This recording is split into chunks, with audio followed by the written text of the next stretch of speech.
শুৱাপাতিত দুই ভাতৃৰ সৈতে মৰ্মান্তিক ঘটনা। দুৱাৰমুখ পালেহি দুখনকৈ এম্বুলেন্স, কিন্তু সাজদ আলী আৰু সমেশ আলীক বচাব পৰা নগ'ল।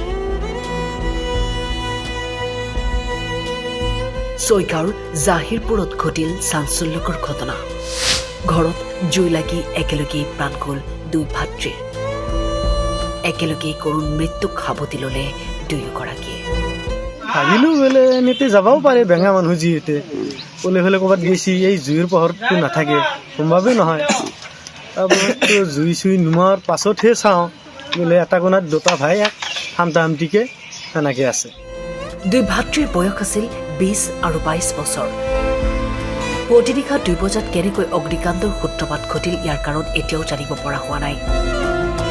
গুৰুতৰভাৱে আহত হৈছে যুৱক দুজনৰ মাতৃও। মাতৃক ভৰ্তি কৰোৱা হৈছে চিকিৎসালয়ত। কেনেকৈ মানে জুইটো লাগিল, জুই লাগি আধা পুৰা হৈছে, তেতিয়া মই আহিলোঁ। আহি পেলাইতো বহুত মানুহ জুই নুমালা মানে পানী দি থকা মানে আৰু বেছিকৈ জুই উঠে। এতিয়া সুধিলোঁ বোলে ল'ৰা দুটা আছে না নাই। সেইবাৰ ক'লা কি বোলে ল'ৰা দুটা গৈছি ক'ৰবাত ওলাই হ'লে।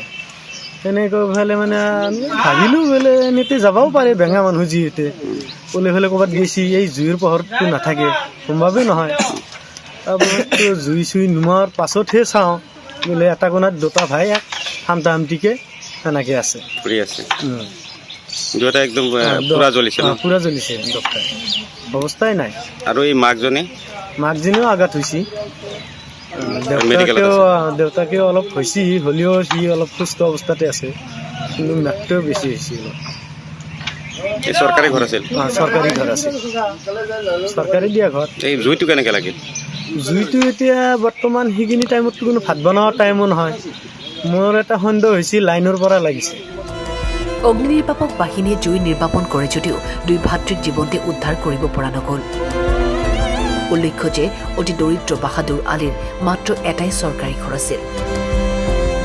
ঘৰটোত বসবাস কৰি আছিল 4জনীয়া পৰিয়ালটো, আৰু মৃত দুই যুৱকে কথা ক'ব নোৱাৰিছিল। ঘটনাক কেন্দ্ৰ কৰি সমগ্ৰ অঞ্চলতে তীব্ৰ চাঞ্চল্যৰ সৃষ্টি হৈছে।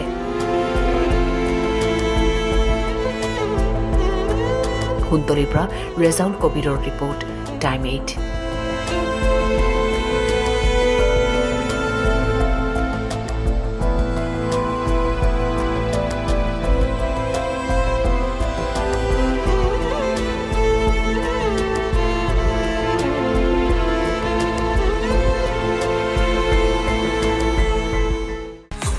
এইবাৰ নিৰ্বাচনত সবাতোকৈ গুৰুত্ব দিয়া হ'ব আপোনাৰ মতামতক।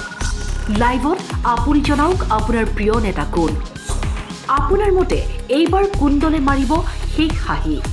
প্ৰতিটো সমষ্টিৰ ভোটাৰৰ মত লাইভ। ষ্টাৰ চিমেণ্ট, টাইম 8 জনাদেশ। পাৱাৰ্ড বাই ডেটা মেচিন।